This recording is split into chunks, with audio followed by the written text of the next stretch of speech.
The fact is that we're living longer. Medicine has done a much better job making us live longer, and the problem is, as we age, our organs tend to fail more. And so currently, there are not enough organs to go around. In fact, in the last 10 years, the number of patients requiring an organ has doubled, while in the same time, the actual number of transplants has barely gone up. So this is now a public health crisis. So that's where this field comes in, that we call the field of regenerative medicine. It really involves many different areas. You can use actually scaffolds, biomaterials. They're like the piece of your blouse or your shirt, but specific materials you can actually implant in patients and they will do well and help you regenerate. Or we can use cells alone, either your very own cells or different stem cell populations. Or we can use both. We can use actually biomaterials and the cells together. And that's where the field is today. But it's actually not a new field. Interestingly, this is a book that was published back in 1938. It's titled The Culture of Organs. The first author, Alexis Carrel, a Nobel Prize winner, he actually devised some of the same technologies used today for suturing blood vessels, and some of the blood vessel grafts we use today were actually designed by Alexis. But I want you to note his co-author, Charles Lindbergh.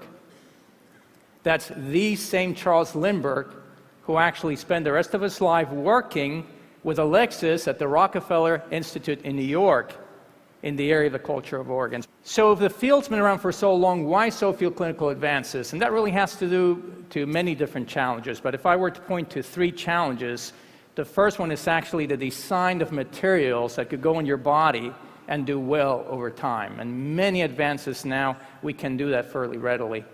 The second challenge was cells. We could not get enough of your cells to grow outside of your body. Over the last 20 years, we've basically tackled that. Many scientists can now grow many different types of cells, plus we have stem cells. But even now, 2011, there's still certain cells that we just can't grow from the patient. Liver cells, nerve cells, pancreatic cells, still can't grow them even today. And the third challenge is vascularity, the actual supply of blood to allow those organs or tissues to survive once we regenerate them. Another technology that we've used is actually that of printing. This is actually a desktop inkjet printer, but instead of using ink, we're using cells. And you can actually see here the printhead going through and printing this structure, and it takes about 40 minutes to print this structure, and there's a 3D elevator that then actually goes down one layer at a time each time the printhead goes through. Then finally, you're able to get that structure out. You can pop that structure out of the printer and implant it. And this is actually a piece of bone that I'm going to show you in this slide that was actually created with this desktop printer and implanted, as you see here. That's all new bone that was implanted using these techniques. Another more advanced technology we're looking at right now, our next generation of technologies, are more sophisticated printers. This particular printer we're designing now is actually one where we print right on the patient. So what you see here is, I know it sounds funny, but that's the way it works, because in reality, what you want to do is you actually want to have the patient on the bed with the wound, and you have a scanner, basically like a flatbed scanner. That's what you see here on the right side. You see a scanner technology that first scans the wound on the patient, and then it comes back with the print heads actually printing the layers that you require on the patients themselves.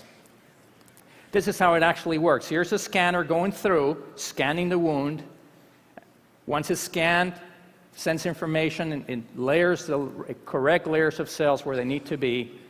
And now you're going to see here a demo of this actually being done in a representative wound. And we actually do this with a gel, so that you can lift the gel material. So once those cells are on the patient, they will stick where they need to be. And this is actually new technology still under development. We're also working on more sophisticated printers, because in reality, our biggest challenge are the solid organs. I don't know if you realize this, but 90% of the patients on the transplant list are actually waiting for a kidney.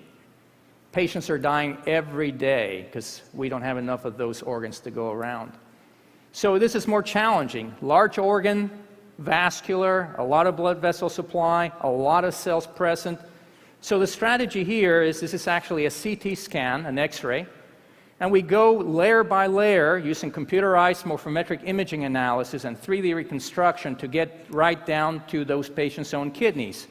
We then are able to actually image those, do 360-degree rotation to actually analyze the kidney in its full volumetric characteristics, and we then are able to actually take this information and then scan this in a printing computerized form. So we go layer by layer through the organ, analyzing each layer as we go through the organ, and we then are able to send that information, as you see here, through the computer and actually design the organ for the patient. This actually shows the actual printer, and this actually shows that printing. In fact, we actually have the printer right here. So while we've been talking today, we've actually, you can actually see the printer back here in the backstage. That's actually the actual printer right now, and that's been printing this kidney structure that you see here. It takes about 7 hours to print the kidneys. This is about 3 hours into it now. And Dr. Kang's going to walk on stage right now, and we're actually going to show you one of these kidneys that we printed a little bit earlier today. Put a pair of gloves here.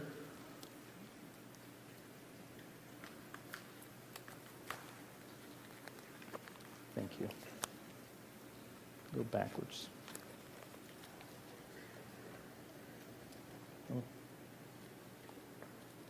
So these gloves are a little bit small on me, but here it is. You can actually see that kidney as it was printed earlier today.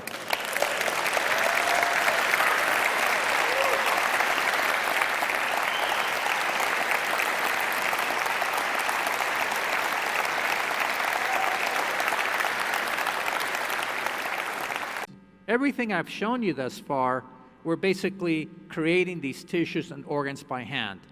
But how can we actually create these and scale it up so we can make many of these organs at the same time? So about 16 years ago, we started looking at printing. And we started using your typical desktop inkjet printer that you see here. This desktop inkjet printer, we modified it so that instead of using ink, we started to use cells. And instead of using just a paper, we started to modify the printer with a 3D elevator.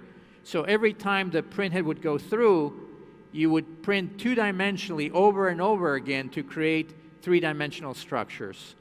So basically, this is a cartridge. We use cells instead of ink.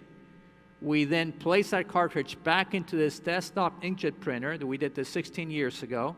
And we then start printing this over and over and over again. And then there's a 3D elevator that lowers itself, and we can print this two-chamber heart that you see here.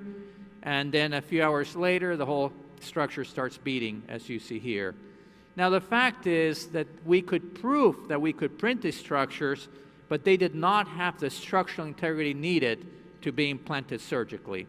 So for the following 12 years, we started to experiment and build and design our own printers specifically to create tissues and organs. How do these work? There are 5 features that make these printers work for human organs. Feature number 1 is we use very small nozzles. These nozzles go all the way down to 2 microns. That's 1/80th the diameter of one human hair. That's feature number 1. Feature number 2, we're able to precisely lay the cells where they're needed. Feature number 3 is we use these special inks that allow the cells to go through the nozzle as a liquid, but once it hits the platform, it retains its shape. So the cells are not splattered, but actually can create the structure that we're building. The 4th feature is that we create this scaffolding, if you will, a highway system in a way that brings nutrition to the central portion of the construct, thus allowing the vascularity-like structure to be fed so that human-scale constructs can be built. And by doing so, we have now been able to build various human-scale constructs, as you see here, including bone, cartilage, and muscle. And finally, the fifth feature is that we use currently available 3D imaging systems that are available in pretty much every major hospital, where you can take an X-ray, and then through that X-ray, you can define what the organs look like. And what we did is we then designed our own software program, so we can then download this digital data into our own software program, and we can then drive the print head to print the structure that will specifically fit that patient.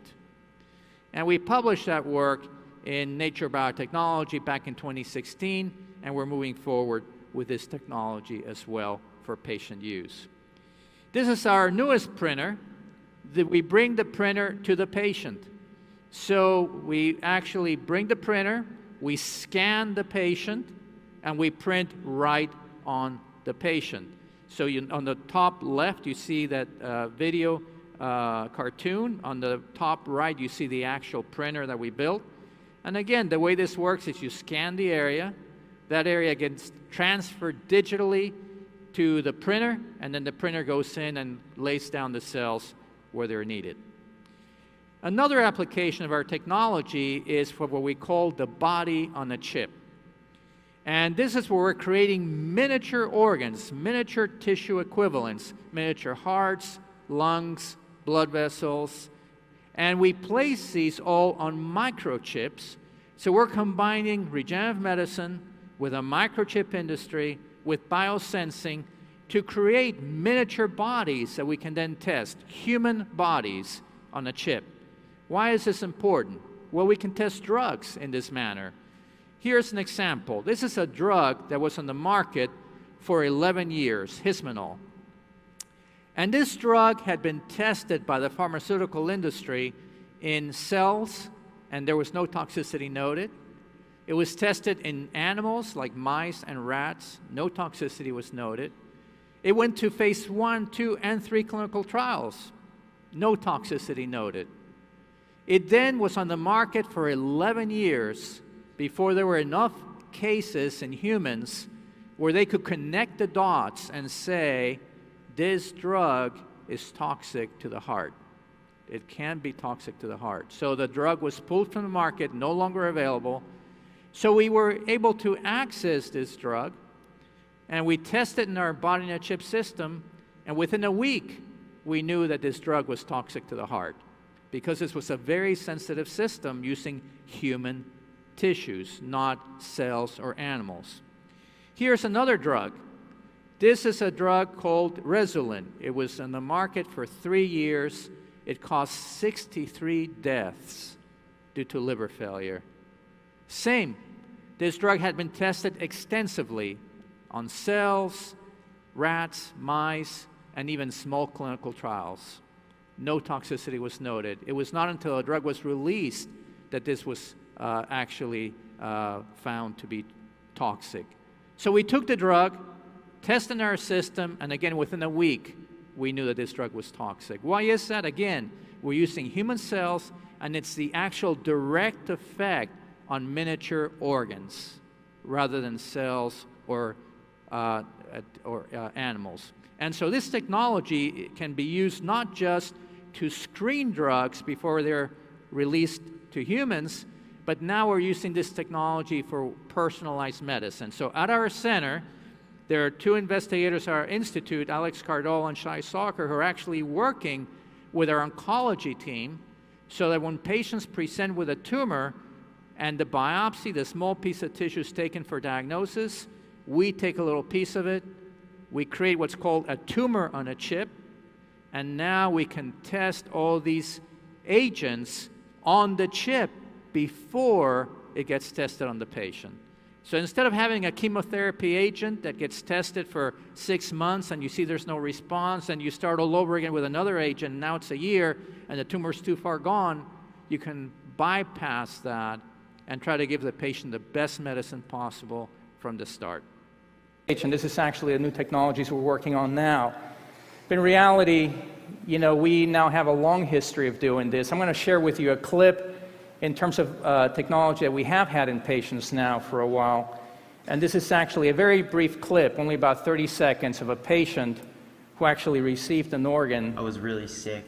I could barely get out of bed. I was missing school. It was just pretty much miserable. I couldn't, go out and play, basketball at recess without feeling like I was going to pass out when I got back inside.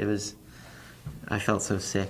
I was facing basically a lifetime of dialysis, and I don't even like to think about what my life would be like if I was on that. So after the surgery, life got a lot better for me. I was able to do more things. I was able to wrestle in high school. I became the captain of the team, and that was great. I was able to be, the normal kid with my friends, and because they use my own cells to, build this bladder, it's gonna be with me. I got it for life, so I'm all set.